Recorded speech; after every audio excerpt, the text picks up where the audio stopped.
At 6 p.m. on 21st of March 2019, a supervisor working at Metropolitan Colliery's longwall face detects increasing carbon dioxide levels coming from floor cracks. Production in longwall 303 panel stops due to the elevated carbon dioxide levels at the tailgate end of the face. When the longwall deputy goes to investigate, the carbon dioxide level rises above the measuring range of his handheld gas detector. The longwall crew hear hissing sounds behind the face supports and notice that all supports along the face are yielding. At 6:45 p.m. the under-manager arrives at the longwall. He and the deputy begin to inspect the longwall face and notice bubbling from the floor. At 7 p.m. the face power is automatically tripped at 1.25% methane. The level measured on the tailgate shock monitor reads 2.31%. The longwall crew and under-manager withdraw to the crib room. After confirming with control that the gas levels are increasing, the mine follows their withdrawal trigger action response plan, withdrawing workers to the surface and removing power. Gas levels continue to be monitored as workers make their way to the surface.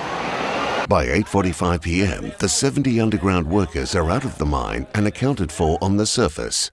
Underground power is confirmed isolated at 8:50 p.m.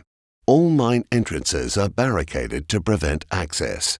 The quantity of gas is significant and the speed of the release has overcome the mine's ventilation system, which was unable to dilute the quantity of gases released to maintain safe limits. Methane is a flammable gas with explosive limits in air between 5 and 15.4%. The legislation deems it unsafe for persons to be exposed to greater than 2% or electric power and diesel engines to operate at greater than 1.25%. Carbon dioxide at high concentrations depresses the central nervous system, resulting in impaired consciousness.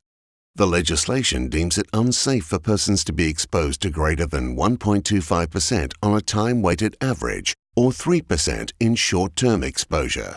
As levels increase above 10%, this may cause collapse, coma, and death.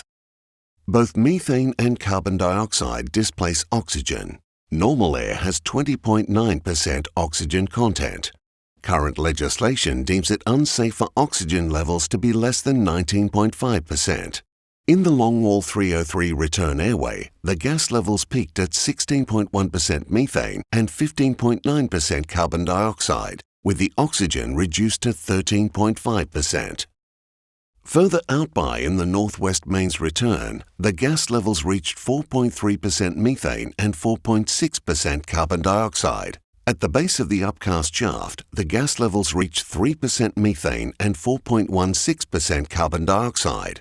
Workers remain out of the mine for 7 days until carbon dioxide and methane levels return to non-hazardous levels. A combination of circumstances led to the release of gases stored in the strata. The most likely source of the gas release is from undrained interburden and coal measures that contain carbon dioxide and methane. The contributing causal factors had not been considered holistically. Had a systematic approach been taken, it may have resulted in the consideration and implementation of additional control measures. Contributing causal factors have been identified as incomplete knowledge of the strata, gas contents, and geology in the current mining area, elevated stress loading on the longwall face supports, influenced by increasing depth of cover, the fracture profile into the strata around the extraction area exacerbated by regional syncline, gas migration due to a reduction of confinement resulting from geological conditions. The mine continues to conduct further analysis of the causal factors following the investigation. For more information and to see the full report, visit our website.